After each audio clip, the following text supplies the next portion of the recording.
Going to be talking about some geopolitics. So, Chad, it's great to have you here. I guess to open up the conversation, you should probably, fill us in on where your duty station was. Hey, thanks, man. I really appreciate it, man. I love your show. Big fan. And hooked from the very first episode that I watched. And I was stationed at the Navy Presidential Ceremonial Guard in Washington, D.C. And I was there from June 2008 to March 2009. And I know that seems short for a duty station, but that is it's a volunteer duty station. And if you get hurt, like I did, I hurt my knee, you end up getting sent away in a good way, I guess. So you get a temporary duty station. But anyways, yes, Wow. Navy Presidential Ceremonial. So you were kind of blessed to be there right between Bush and Obama. So you were able to see at least a little bit of that transition. Absolutely, it was more than I expected. So is there Most anything, definitely. any specifics regarding that you'd like to share and get, a little bit deeper into? Oh, sure, no problem. Let's see. Oh,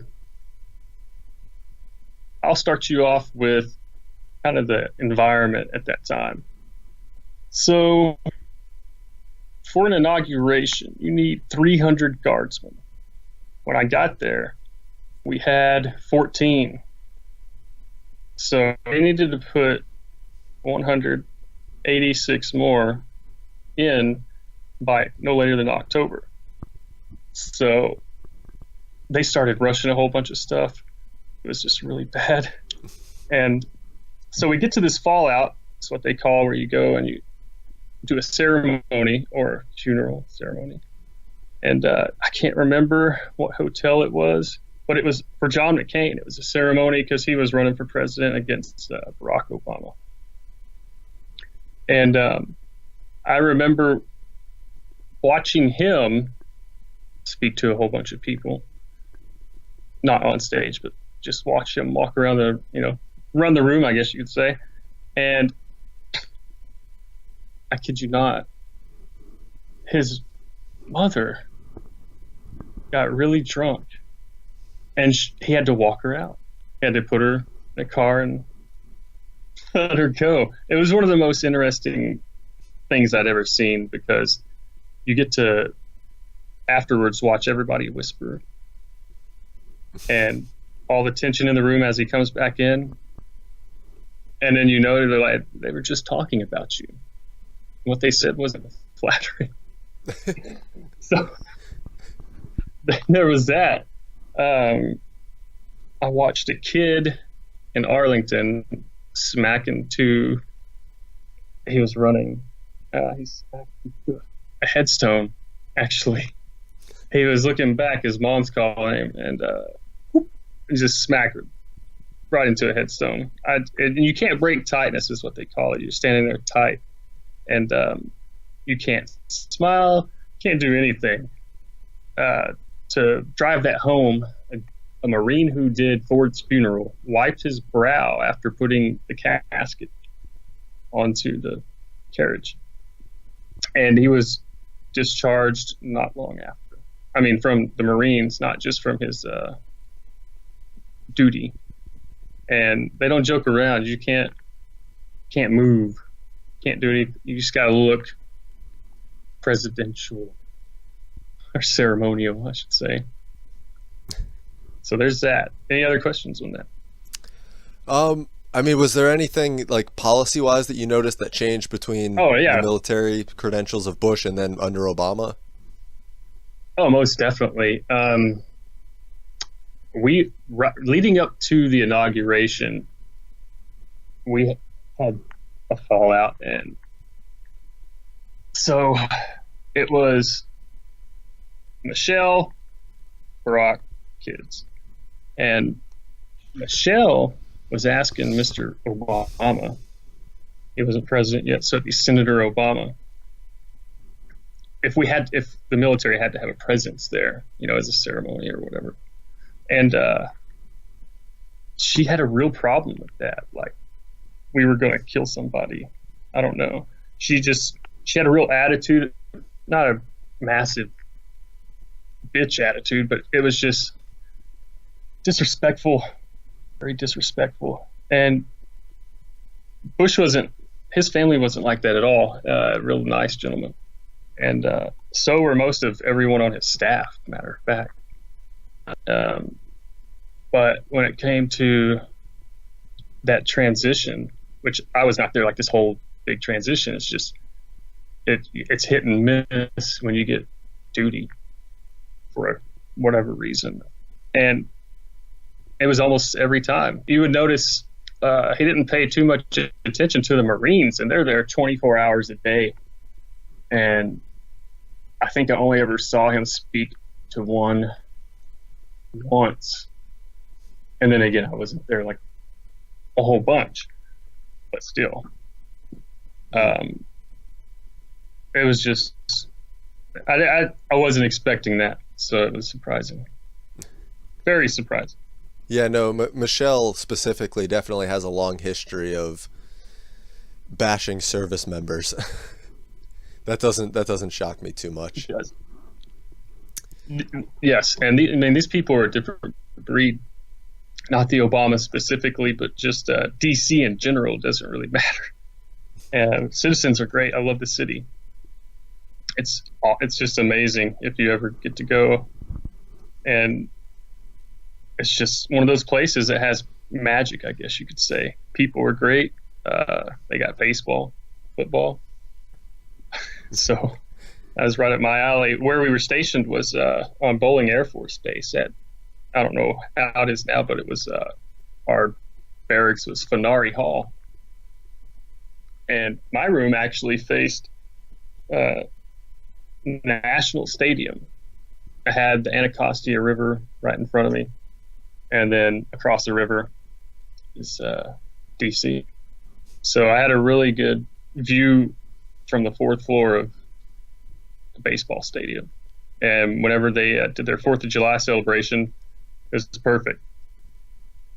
So. Wow.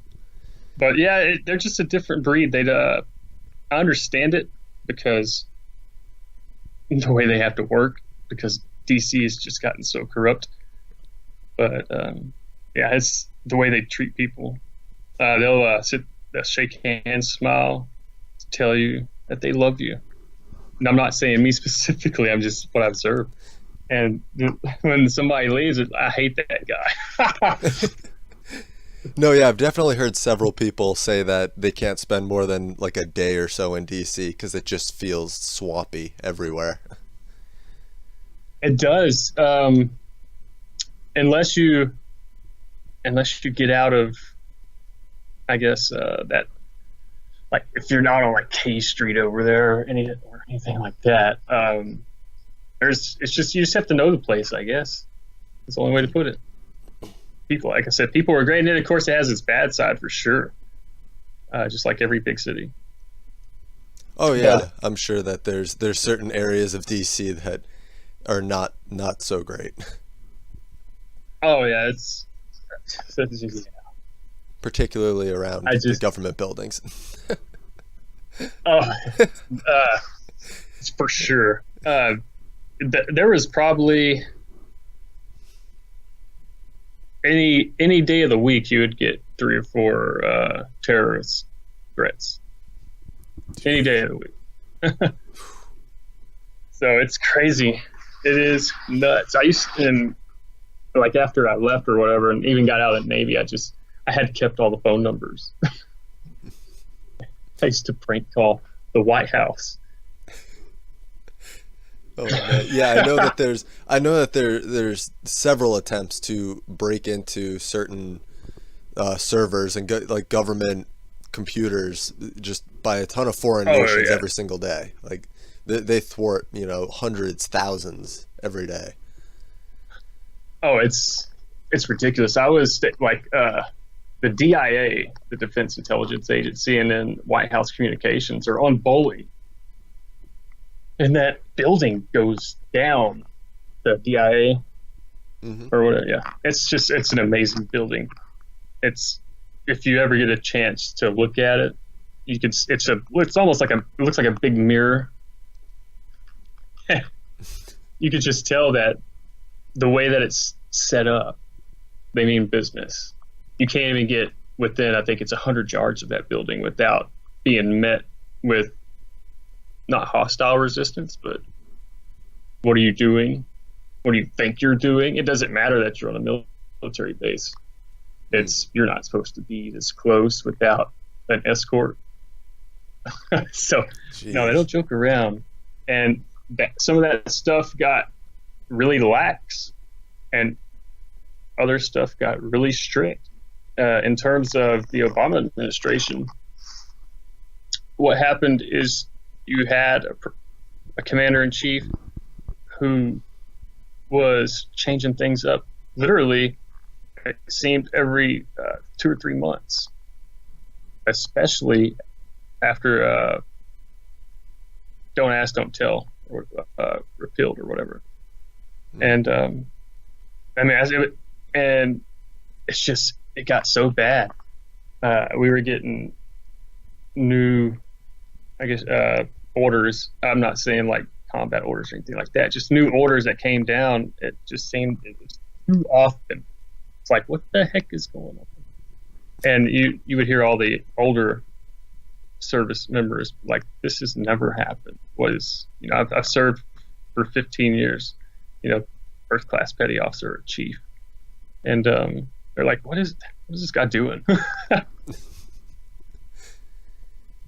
It was one policy after another, one code of conduct policy, or whether that or administrative, didn't matter. Something was coming down, and it just got really frustrating. And yeah, so a lot of people don't know that. It's just, even they call it, man, hold on, I just drew a blank. Shore duty, when you're stateside, it was just as bad as if you were out to sea or in a conflict or combat zone. And he really screwed those guys. He had basically like telling them to go fight, but don't fight too hard. For real, it's no joke. I worked at Portsmouth Naval Hospital after getting out of Corps school and after the Guard, and it's just a lot of those guys. They had to have surgery because they got hit or they were in an accident. They were over there, and even just a regular accident, something happened at the fob or the face, and they would talk. They hated this guy. It was no joke. Very few people liked him. Very few. That doesn't shock me in the military. Especially, it's yeah, I mean, especially having family members that have served, and it served under Bush and then served under Obama as well. I've heard quite a few stories about just ways that service members were basically stepped on. So it doesn't shock me. None of what you're saying. I mean, it's great, and I'm sure that the listeners love to hear it. But it just, you can almost see it coming. Like you can anticipate. Michelle and Barack disrespected the military quite a bit. It's like, oh yeah, it doesn't shock me. They weren't even like, they were like so young. I think 3. So they just weren't very affectionate even to each other. Wait, so what was the that? kids were often. I said they weren't even very affectionate to each other. I'm sorry. Can you hear me? It cut out there a little bit, but you should be good now. Okay, yeah, saying they weren't even, I didn't really observe them super affectionate to each other, but that, stress could be many things. So. Yeah, so I know that one of the big stories, or one of the bigger stories that happened recently, was uncovering that China was actually getting updates from Hillary's email in real time. They just didn't do anything with the emails. So is there anything that you could tell us about relations with China or things going on with China that a non-military person might not have any idea about. Oh, most definitely. Back in the 90s, the Clintons were investigated many times over China. Matter of fact, they had a staff member, and I can't remember the position, Wang, Huang, I think. And they did. He had direct access to eyes only, without a security clearance. Security clearances, investigations went down in the White House at that time. And that's one thing. The other thing is it kind of plays into today, for sure. And that's with what you just said. They were getting them in real time, probably because these people got money from everyone. And I mean everyone. They didn't even think they were going to win. They just wanted to run, I guess. And I know a lot of people were like, no, the CIA probably like, yeah, put them in there or whatever. Maybe they did, who knows? But they still borrowed a lot of money from not good people. I mean, like loan sharks, weapons dealers, or arms dealers.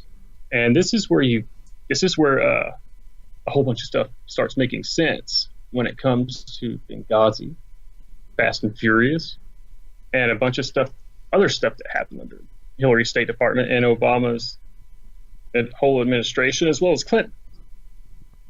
Everybody is the same there. Political theater is what you see on TV. The realest thing I've seen in politics is Rand Paul, Trump, Bernie Sanders. Who else? There's a few more, but that's just an example. There's a handful. And when they show up, they get kicked out. They only go so far. So with this email thing in China, it's not a surprise either. That's probably the whole reason for that server. You have to know it's there. You have to know there's even a network with Hillary Clinton's name attached to it somehow.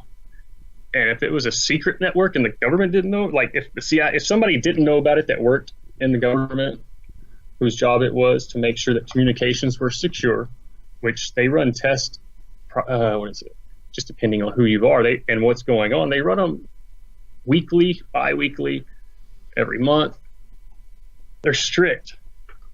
So for that not to be known, this big surprise, but China knew and had somebody hack it, I mean, that's just bullshit.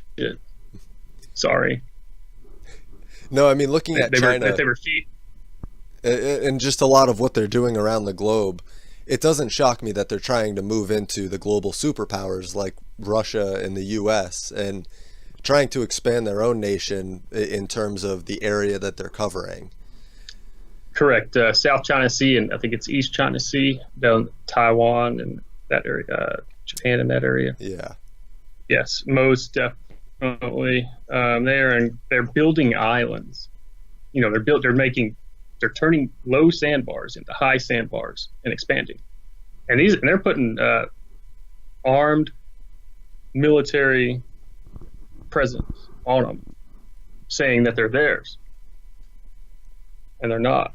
And then you have, I want to go back to the email thing. For sure, she broke the law. I don't know what all this debate is about it. It's really like funny, I guess you could say, because she should already have been charged with carrying classified information on an unsecured network, even if it's confidential. It's unsecured. But no, let's see, China. She owed China. Bill Clinton set up the trade deal with China. It was horrible. I wrote a paper on it in college, and my professor laughed at me because I said there's going to be a trade war. they're like, no, we have good relations with China. Both people benefit. Do you buy stuff at Walmart? Everything's made in China. I know that's what it says in my paper. Yes, everything's made in China, and we've killed manufacturing. We can barely produce a tool, and all military and civilian flight instrument, flight dash, I can't remember what it's called. They're all made in China. A lot of stuff is, even from militaries, made in China. They leech our intellectual property along with North Korea. And it's no wonder that this trade-off of technology, even if we're trading it to somebody else, it ends up in China, Iran, and North Korea. I mean, it's not coincidence, just like ISIS isn't a coincidence. It was created because there was a vacuum. By the CIA. CIA had a big deal in that, and it's just people are just either surprised or they think you're a conspiracy theorist, but you can't think like a hero thinks when in terms of serving your country, because those people don't do a lot of serving. They serve. I'm not saying use the serve, but you can't think like that when you're trying to figure something out. It's what's the most malevolent thing I can do, but get away with it. And once you start thinking like that, a lot of stuff comes to you. Yeah, I think it was Nietzsche who said that cynicism is the closest that you can get to honesty as like a base soul. And it makes a lot of sense. It really does. I've never read Nietzsche. I've read Marcus Aurelius. That's who I really got attached to when I was reading. Anything he or Cicero, anything they write is like gold when it comes to philosophy. I'll have to check that out. I haven't read either of them. Really? Marcus Aurelius is like the closest thing you can get to an atheist Bible. I'm not atheist. That's about the closest thing you could get that would substitute it. But yeah, it's great. Yeah, but he was a Stoic. Oh, go ahead. No, what's that? Stoic? Yeah, he was a Stoic. Stoicism. Stoic.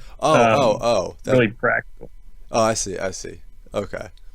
Yeah. So, but talking about China, one of the things that I remember from quite a while ago, it's funny you bring up China and North Korea and all these other nations over in the eastern part of the world.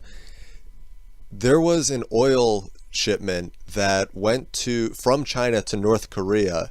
I think it was last October, and people were saying, "Oh, they're sending them oil, like they're not supposed to be doing that. There's sanctions, whatever." How are they sure it's just oil? I mean, I tend to think it's not just oil. Yeah, I mean, the best way to hide something from someone is right in front of their face. That's why the truth is always staring you in the face, because it's always there, and deception is behind the back. But yeah, how do you know it's oil? You don't, unless you have, if you have an embargo or sanctions. There's tons of ways around it, actually. Sanctions aren't what everyone thinks. An embargo is. Sanctions just mean that you've been bad, little boy, and we're going to take your Game Boy away. But if you ask really nice, we will eventually hand it back over, just for 5 minutes. So that's how sanctions work. Yeah, no, the whole shipping. So no, you don't. Oh, what were you going to say? Yeah, you don't know it's oil, and more than likely it was probably some sort of chemical in with it, or I don't know. It could be uranium, I guess. The whole uranium one deal is just horrible. People still think that's for like nukes and nuclear energy. It's moved beyond that. You need uranium to make a specific metal. Can't remember what it's called. I think it's named after a planet. but they use it in super hadron colliders, those things. And China, if you remember, just built the world's largest radio telescope. I think it's massive. It makes Arecibo look small. And I don't know why they would need one, because the way that all the science and space is shared, it's really shared. There's not much room to hide anything when you're always together, I guess you could say. And their rockets are actually pretty sophisticated. China's no joke, and they're really close to super intelligent AI. If you have access to smart people and they don't know it, and they're talking about the stuff they do, and you have someone that has infiltrated at least 4 steps of what it takes to produce super intelligent AI, it's not compartmentalized like the Manhattan Project was, which it should be. It's even more dangerous. It's going to benefit a whole bunch of people, yeah, but it's military applications for something that is as unpredictable as a human, because you're trying to make it like a human, is not okay, because it's going to outthink you. It's going to predict every move you're going to make in a split second. So China's almost there. And just so happens Google is going over there to build a Chinese Google. Really? They've been the worst enemy of Google. They stole so much from Google, it's unreal. So why is Google going over there? Because China's going to help them with their AI. They're partnered. It's just, once they get it, they've already built their little robot things. I don't know if you saw that. I don't know how plausible that is, but the fact remains is that if they're showing you a robot, that means that they have something 100 times better in store. Oh yeah, just like whenever they go ahead. Like when you look at even Google's founding, where it was born out of DARPA, essentially out of DARPA people. I mean, having Correct. them then go over to China, it doesn't look good at all. And then when you couple that with, the shipping containers. So shipping containers revolutionized the world and the way that we do things and the way that products move. I mean, it revolutionized business everywhere. And correct. One thing that kind of came along with that was that they all, shipping containers all look the same for the most part. So you can hide things very easily. And one of the things that caught my attention in the last month or so was the Club K missiles.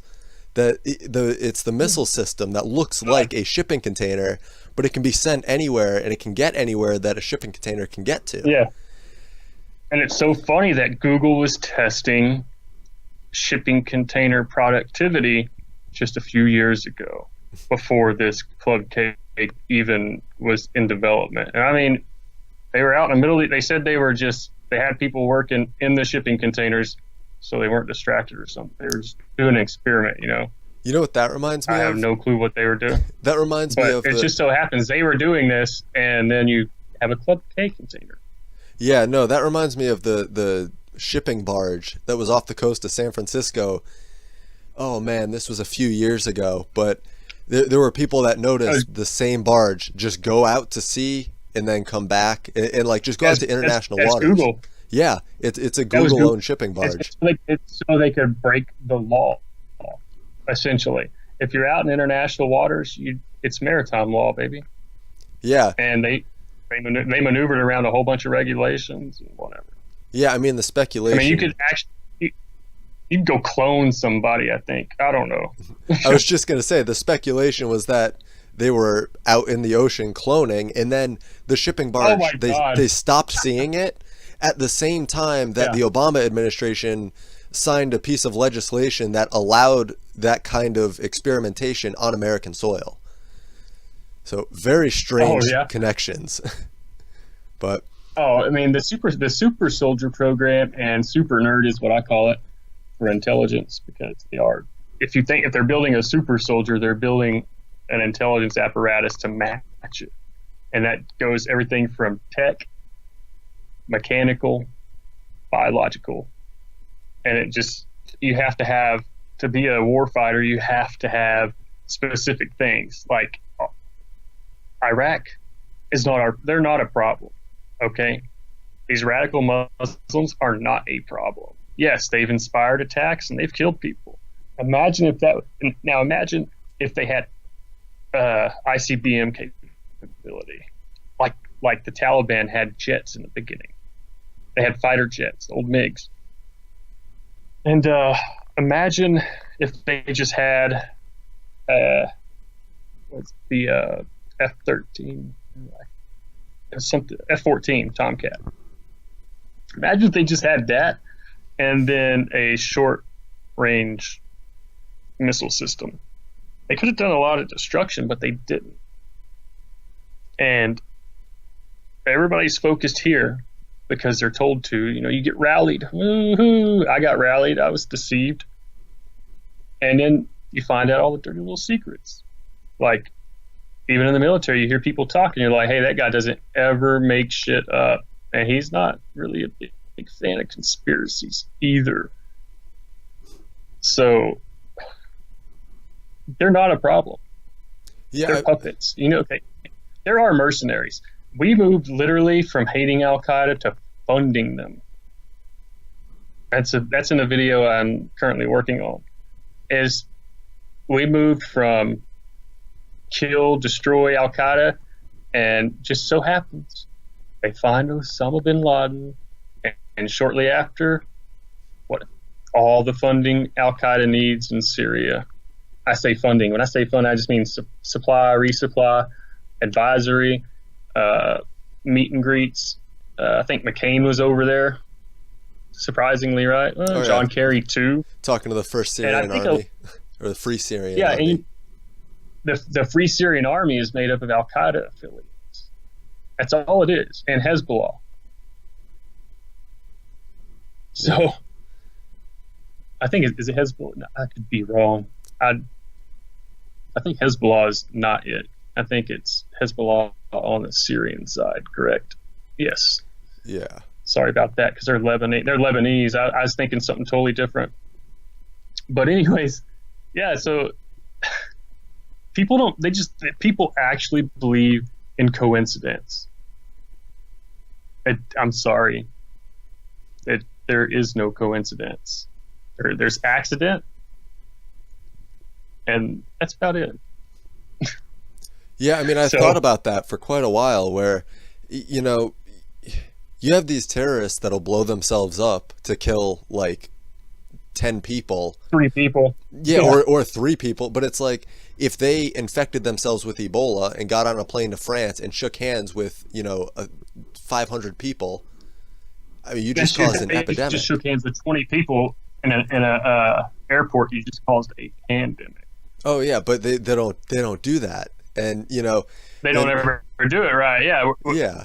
So what's the deal? It's like, I almost feel like they don't want to attract too much attention to them, anyways, because it's like, well, if they screw with the wrong country, they could just get wiped off the map. But there's enough countries that have interests in those groups that I don't think that would necessarily be the case. Like, there's a specific, I think it's a portion of Syria where the U.S. just isn't eliminating ISIS because they're selling us oil. Well, they're controlling our oil interest in Syria. We are in North Syria. We have the Kurds. They're controlling North Syria. ISIS has a few places right there in the east, and that's where the oil fields are. On the other, I think it's the other side of the west side of the Euphrates, which is East Syria. Is that right? Oh, geez. I don't know my geography in the Middle East that well. Yeah, it is. I think so. But they are controlling or supporting our oil habit there, which is Syria is super important because of Golan Heights. The Syrian occupied land, Israeli occupied Syrian soil. It's not Israel's. I like Israel; they're our ally, but sometimes you got to start telling yourself the truth. And when you don't do that, you just become oblivious. It may start with, America wouldn't do that. And it's like, he wouldn't do that. It's like, no, I wouldn't do that either. So no, it's, you just have to start telling yourself the truth that these governments are only a corporation now. That's all they are. They're controlled by money. That's it. Money and power. You get to a certain point where you have, or you're worth as much as the poorest people in the world. Like you hold all their wealth. That's like over 1 billion people. You hold all their wealth. Actually, it's over 1 billion. You're looking at like 5 billion people. You hold 5 billion people's wealth. What else do you need? I don't get it, but that's what they do. It's like the world is a big chess game, and they're forever trying to just knock each other out. It's just here and there, and our military is being used as mercenaries, and they don't even get it. And if they question it, like Bradley Manning, poor guy, I don't like him or her. If they question it and they try to do anything about it, they get sent to jail or the brig. We're told that we protect the Constitution, and all we protect are business interests. That's it. No one's coming over here and killing us. 9/11, yeah, that happened. Probably wasn't the United States, but they didn't do shit to stop it. Israel didn't need.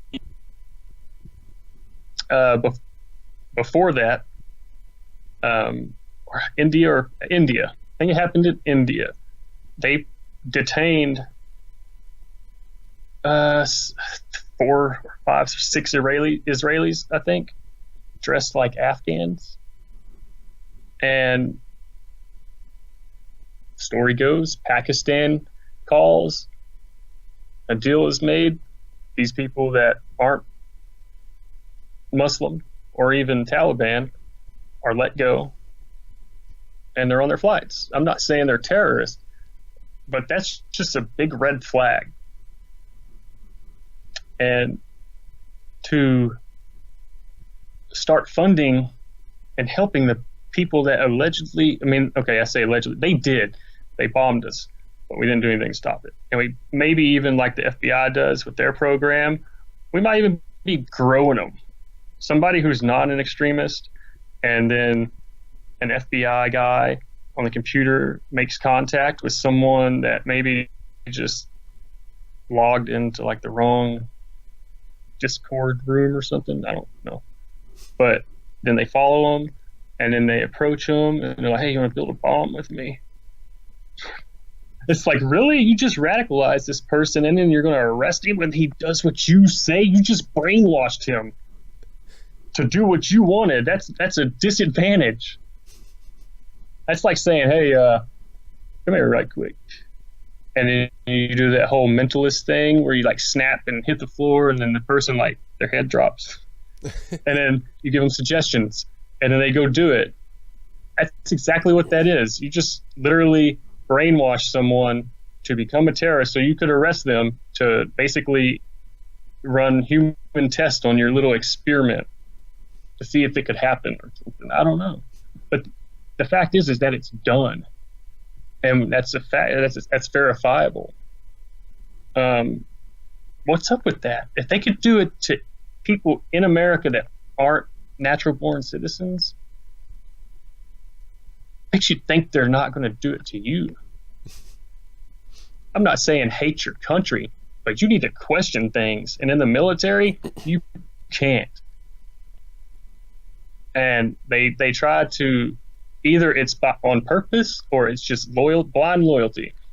They'll be like, son, we're doing this, and we ain't got time for that. Or, we're fighting a global war on terror, and that's not good for mission morale or whatever. Well, you can't hide behind that forever. And people are just now starting to, more people are just now starting to wake up and see this. In case people don't know, in case somebody in your audience, which I doubt, is just hasn't been observing, we're in a very interesting time in history.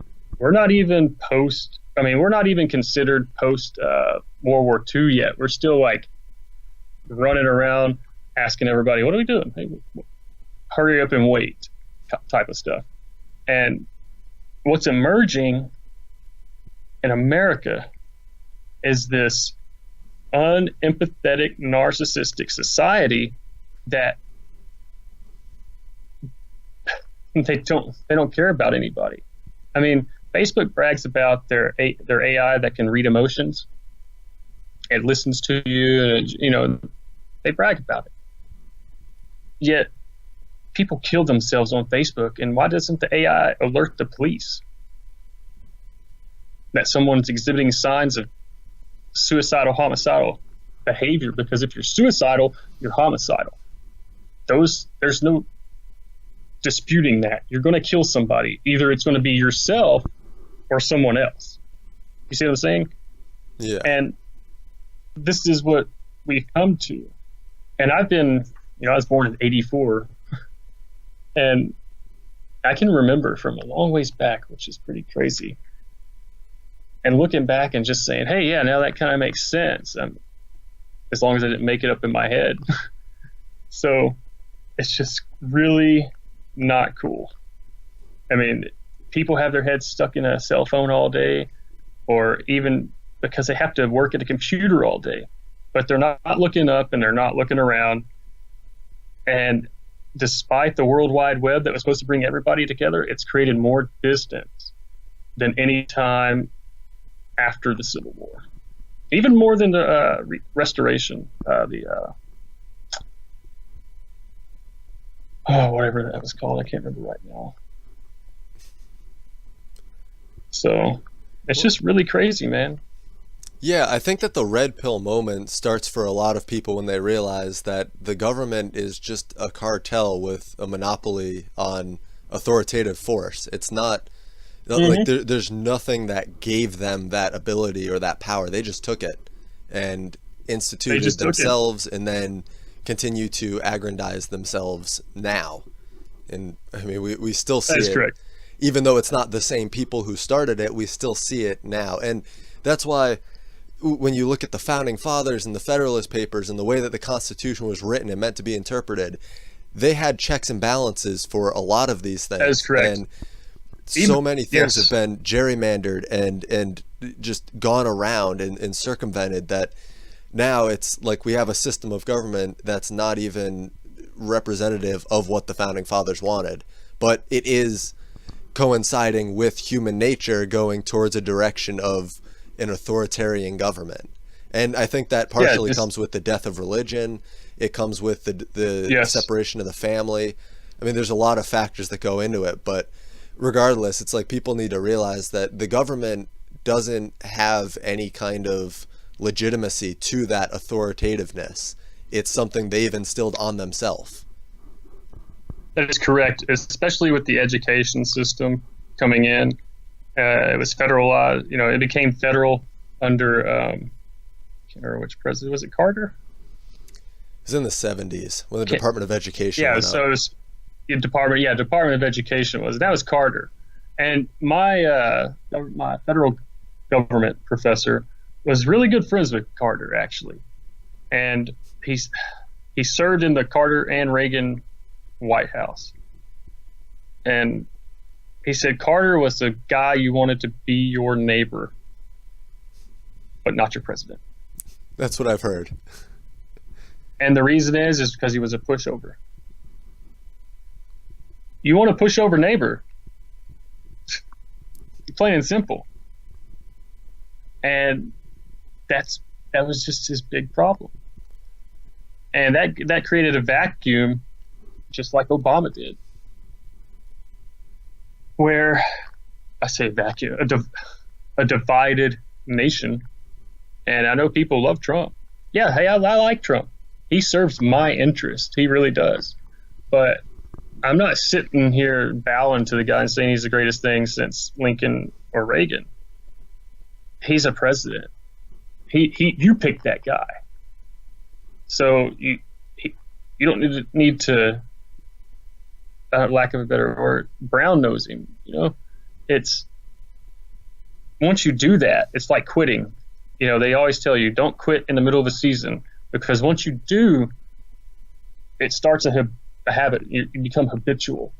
So anybody who questioned Trump, that it's just like, oh, he's the greatest thing since sliced bread. Now they're deifying him, essentially. And they don't even know why. They're like, oh man, he's like, whenever you're around him, it's just like the presence of, you're just really happy and you have a good feeling and you get riled up. And psychology works that way. I'm not saying he's brainwashing people, but people are brainwashing themselves because of the idea they have of him. And that's not who he is. I think he's proven that with Syria. He's been cornered, and because he wants to do the right thing so bad, they're leveraging that. People that are trying to get him into Syria, the old neocons and the new I say new neocons, it actually means new, but they're leveraging him into Syria so they can continue to keep the region destabilized. They have, after Syria, they already got Afghanistan, Iraq, Libya. So they only have like 2-3 countries to go until they complete their little project for a new American century mission, which is to always be in a state of war because it's so profitable. It really is for these companies. And you have to begin to ask yourself, I know it sounds so conspiracy, but why? None of this was an issue until, you could say, the start of NASA. I'm not blaming NASA, obviously, but you had a bunch of Nazis with an ideology they didn't leave behind because they weren't punished. They didn't get hung like some of the other ones. They came over here and started heading up companies like Lockheed Martin or Bell, or being the head of NASA because you created a rocket.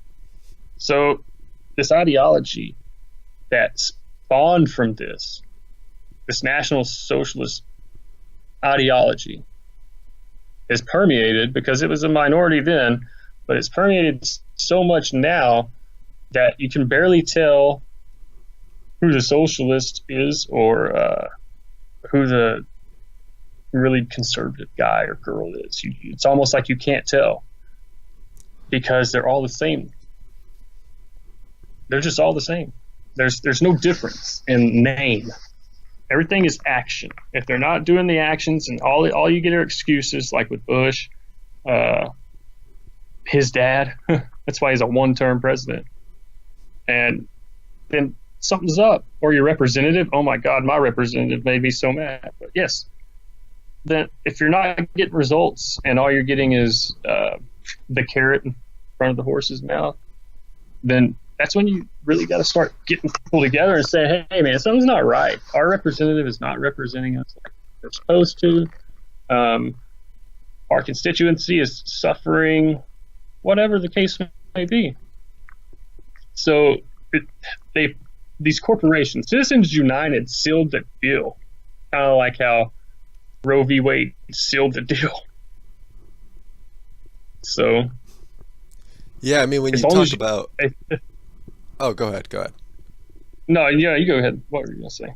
I was going to say, when you mention Nazi programs coming over, can't forget to mention the Frankfurt School, because that led to the indoctrination of so many people through college and just the American education system as a whole.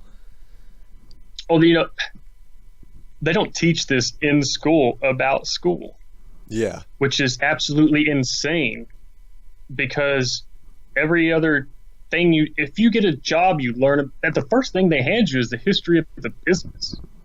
They hand you a pamphlet, they send you an email now, I guess, and it's literally the mission statement with a small history. In school, they don't even tell you where school came from. They don't tell you. They say, you know what they do tell you? Carter commissioned the Department of Education so that you're always thinking about the state. And I'm not some nut who's like against our government or anything like that. It's just these are the facts if you look at them. And Germany were the Prussians. And where did we get our education system? Oh, that's right. A guy went over there, came back, and said, we really need to start this type of system. And yes, it was an indoctrination system, 100%, no doubt about it. It was designed to create this worker class. It's how it's always been. It's how it's always going to be. The hierarchy is never going away. You can't have a society without it. You can manipulate it. That's it. It's never going anywhere. If you think that if you're a feminist and you think that you're going to get all these rights and it's a losing battle. I'm not saying that you're not free or that you're not going to get something. America is the greatest country in the world, but it's not going to be if people just keep settling. You have to get out there and set bars. You have to be active. You have to say something when you see something that's not right. And the problem is that people walk into an elevator and everybody's facing the wall, and so do they.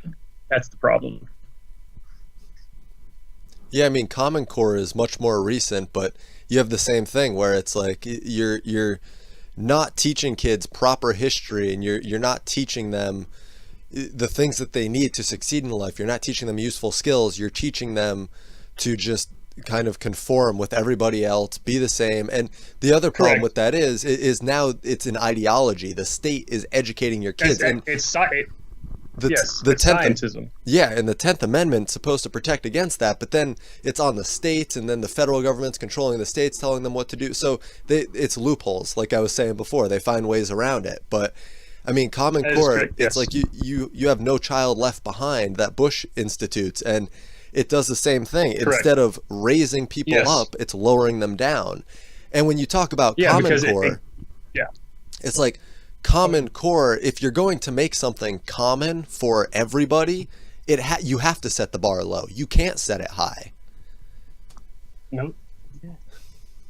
And also, one quick point to make on the military industrial complex you're talking about before. You said it not attributing it to the start of NASA, but correlating it almost. And I would almost go back even further than that to the start of the Federal Reserve in I think it was 1913. Oh, yes.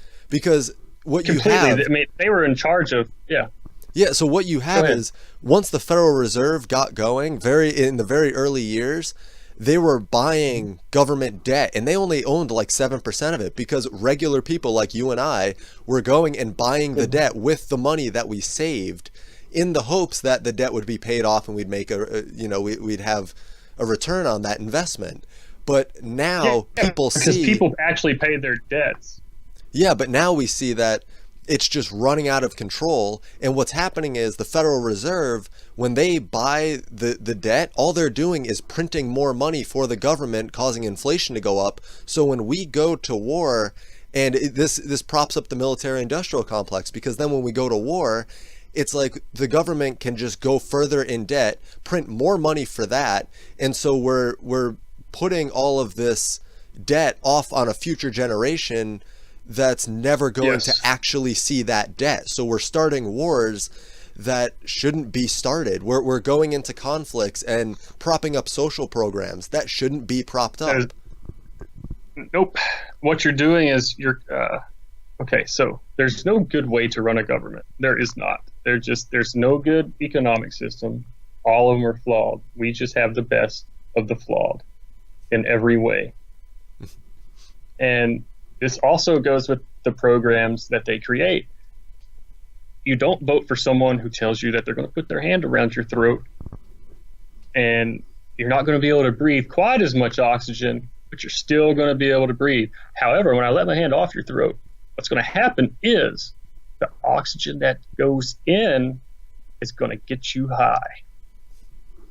And you're going to have this euphoric feeling forever after that. Well, nobody wants the initial hand around their throat. And I'm talking about buckling down with the budget. Everybody wants a spending representative. Now that whenever they say I'm gonna want to cut spending and lower taxes, or I'm going to increase spending and increase taxes and vice, there's so many ways you could put that to appeal to however many people you have to appeal to. They never do it. It's always spending, because once you get to DC, you don't just represent your constituency, no matter what anyone has taught you. DC is a group, and you can either conform, or they can spend a lot of money that they are now making because it got so corrupt, and get you voted out. They're going to vote you off the island, so to speak. That's how DC is now. That's how all of society is.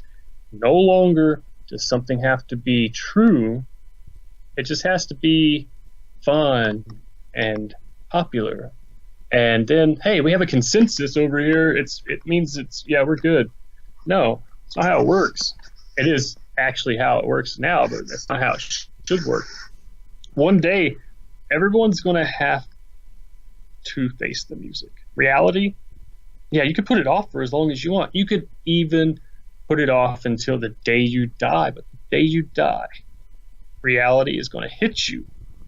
And because it hits you, it's going to impact everybody around you.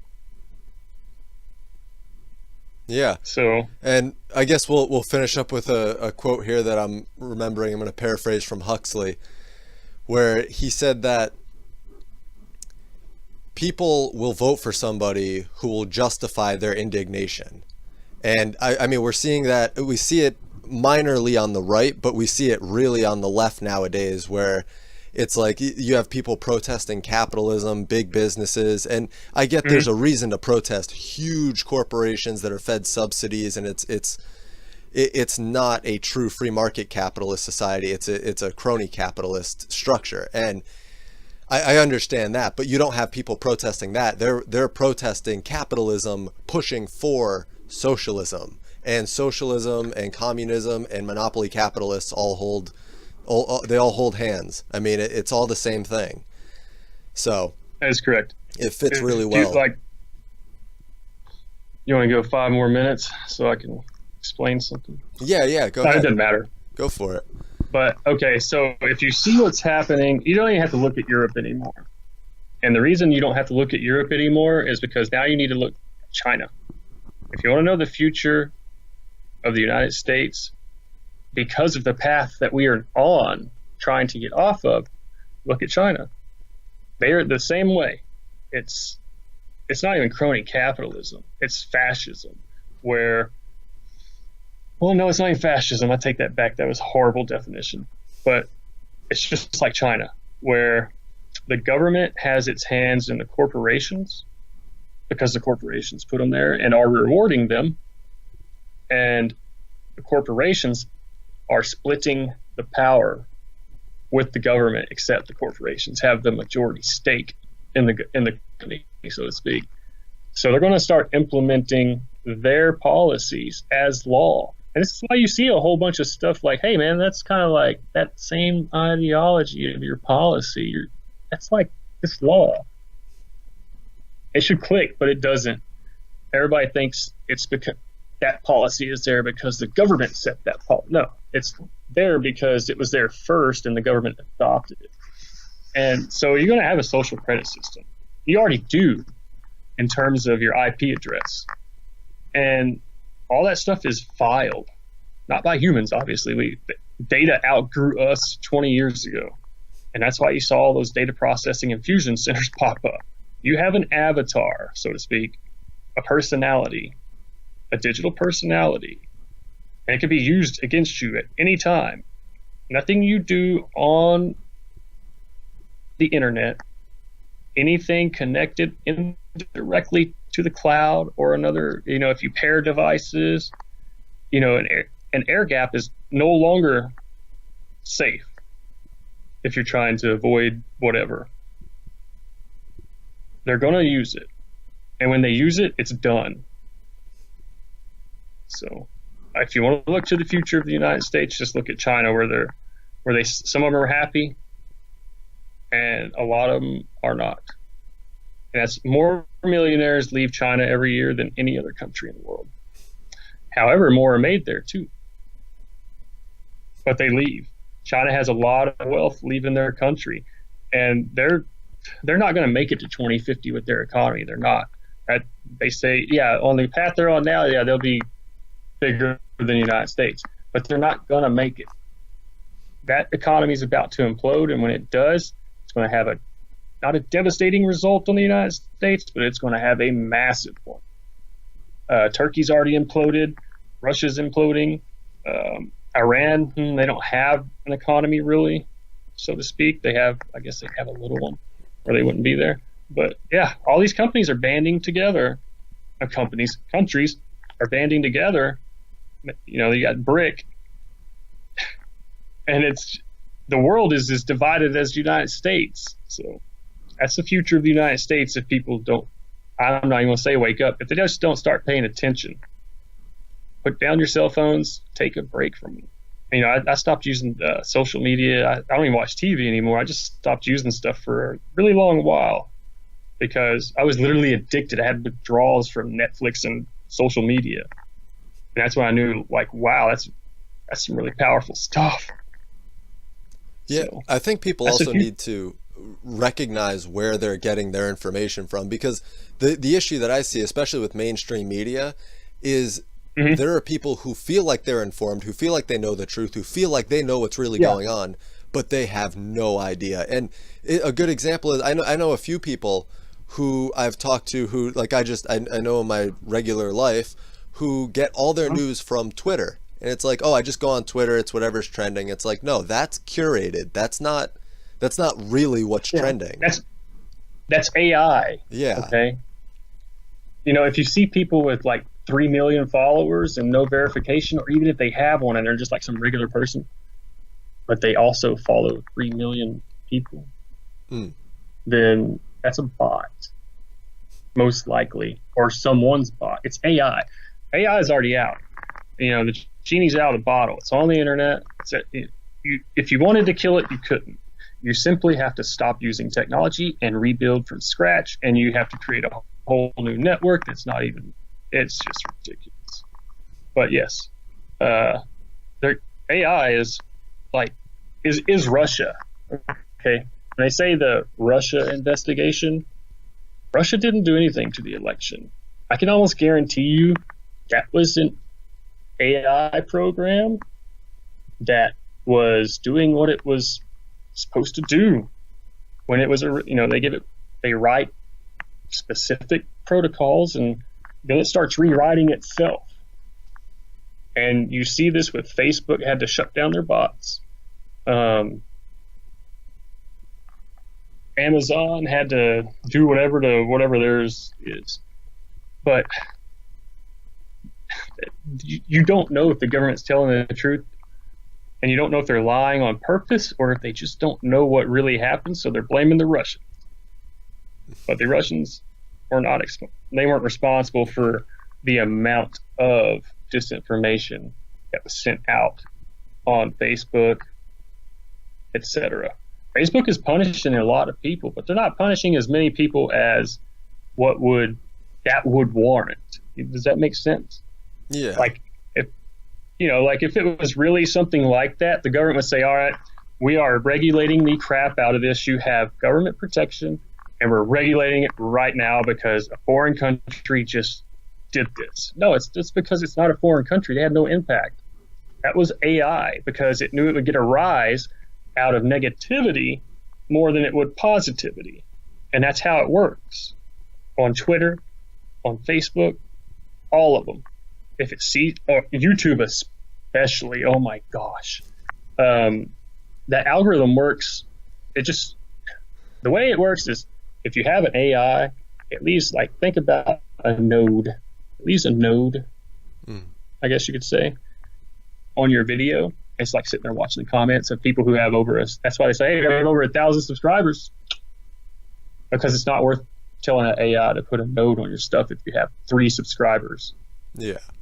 So they're gonna pay you for whatever, they're gonna let you monetize.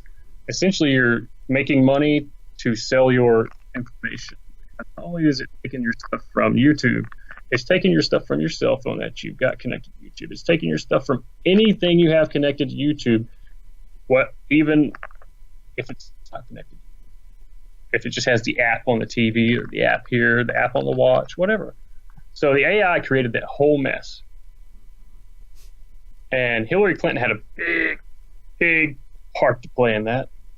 She spent a lot of money to own Facebook's data. I don't know if you heard of that, where Facebook gave her access to the network, essentially. And she literally, or her camp, I'm not saying she's probably not that smart, but her team got every piece of information on everyone who uses Facebook in the United States that day or that moment. And Facebook was like, whoa, they shut that down really fast. And you didn't really hear about it, but it did come out, I remember. But like I said, I just won't pay attention. So yeah, that's a big AI thing. It's a problem with AI. People are still blaming humans. And they're just not grasping the concept that may not be a human calling you the N-word or a racist or whatever. You just don't know anymore. Yeah. And that's going to become a big problem. I mean, whenever they realize it, oh my God. I mean, think about like the time you realize Easter Bunny and Santa Claus are not real. Not like if you realized it when it was time, but let's say you realized it when you were 4. It'll be 100 times worse than that. People are going to be like shattered. They're going to be like, oh my God, all my stuff. I told that person, or I told, the person I was in a group with, which isn't a person, they have all my intimate whatever. For whatever reason, people say the stupidest, most intimate stuff on the internet. And now they're sending naked pictures to Facebook so that revenge porn doesn't happen. Now they have, so it's just, wow. Yeah, I mean, people not having any idea what's going on is dangerous on its own, but they might be complacent in their ignorance. It's when people feel like they're not being complacent in their ignorance, and they feel almost like a pride in, and I use the term ignorance in the Nietzschean sense, where it's like a refinement of knowledge. Like they feel pride in their ignorance, and that's the really destructive thing, is pride in that, like where you feel you're right and anything else is, wrong. I was that guy. Are you kidding? I was that guy. And I thought because I had a really high IQ that I knew it. I was right. And I was not. And when you do realize that, life changes. So you got to be open-minded for sure. But yes, you are right. That's exactly it. Ignorance is bliss, but it's not bliss if it's, purposeful ignorance. Yeah. That's just, if you're in denial or experiencing cognitive dissonance, then you need to snap out of it. Because if you don't, it's going to really hurt you mentally. And a lot of people don't realize that. They're like, they have this trauma. They don't really know what the trauma is. They're always depressed, et cetera, et cetera. They can't find a mate or whatever, can't make friends, yet they don't look in. And psychology is just not brazen enough now as it used to be to say, hey, you're fucking depressed or you're depressed because you're doing this, and this is leading to this. No, it's all happy, feel good, do what you want, as long as it makes you feel good. You're a boy, but you're really a non-sexual alien. Okay, cool. That's not okay, man. Not okay.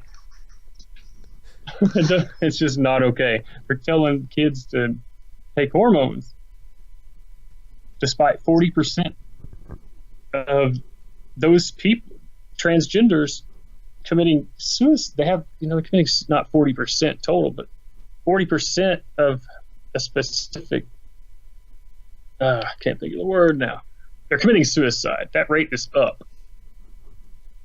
And they're telling kids that are not mature. They're not even mature enough to make that decision. Yeah. So wow. We live in like I said, an interesting time. Yeah. I mean, the suicide rates for transgender are only comparable to other mental illnesses. So it's like, if you like, I'm not a terrible person. I want to treat this as a mental illness so people can actually get help for what's ailing them. So you can find out if it's the mental illness or if it really is them. Yeah. That's why you do those things. That's how you figure out if somebody's a psychopath, a sociopath, or just narcissistic. Yeah. I mean, I think taking direction from kids as far as what's good for them is just a very diluted way to look at the world. To be like, oh, my child knows exactly what's best for them. You know, this boy says he's a girl. He's 4 years old. He's a girl. Like, I don't know. He says he wants ice cream before dinner. I give him ice cream before dinner. It's like, it doesn't make any sense. But no, and to like snap them back into reality, pedophilia always does it. I do not condone that at all. But like they say, like you just said, they want this, they want that. Well, what if your 15-year-old daughter wants to have sex with a 40-year-old man in your house? You gonna let it happen? Probably not. Probably not gonna. But she knows what she wants, or he knows what he wants. Yeah. They're not gonna let it happen. If they're still okay, think about it this way: the same society that has created that, which is the corporate society. You can think like candy bars for that crap, and advertisers. Once advertisers figured out that parents gave in to their kids' temper tantrums because they felt embarrassed in the store, that's when a whole bunch of stuff began. I'm not saying it's like it's just it began. That's when advertising companies started moving off of specific demographics that they really weren't getting a big change out of, moved it down to kids. They started focusing that money on kids. Psychology's big part of that.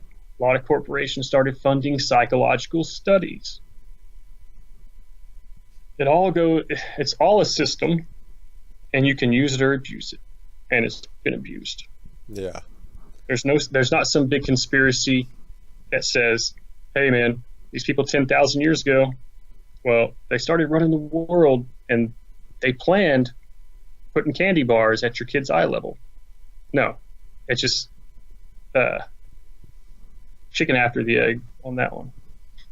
Yeah. So it's just advertisers spend. I mean, look at Nike. People are like, oh, they just committed brand suicide. I was literally the only person on my social media is like, no, they didn't.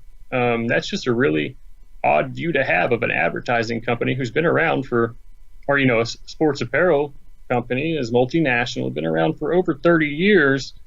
And you're saying they woke up one day and just did it and they didn't know what they were doing. They didn't spend millions of dollars researching, nothing. They just did this. No, they knew they were going to take a loss at first, but now it's record profits, man. And people are like, oh my God, how, what? They're multinational. Everybody doesn't think like you. And the faster you realize that and just come to reality, you'll be okay. You don't have to change your values. You just have to change the way you think. Yeah, profiting off of leftism is something I've been trying to do for quite a while. I have a few ideas kicking around the old think tank, but and that's what I was telling people. I was like, if you have a problem with it, keep your mouth shut. That's not a boycott, okay? That's just whining. Don't buy their stuff. Get your friends together, put your money together, find a private label in the United States that manufactures in the United States, and become an investor. Remove some of Nike's 3% market share, and then they'll know you're there. You whining and holding a sign, they laugh at you because they're still making their salary. They're still driving a Lamborghini, Porsche, Ferrari. They're still going out for nice dinners, and they still have people in a sweatshop in Asia. So you're not really making a difference. You're making yourself feel better.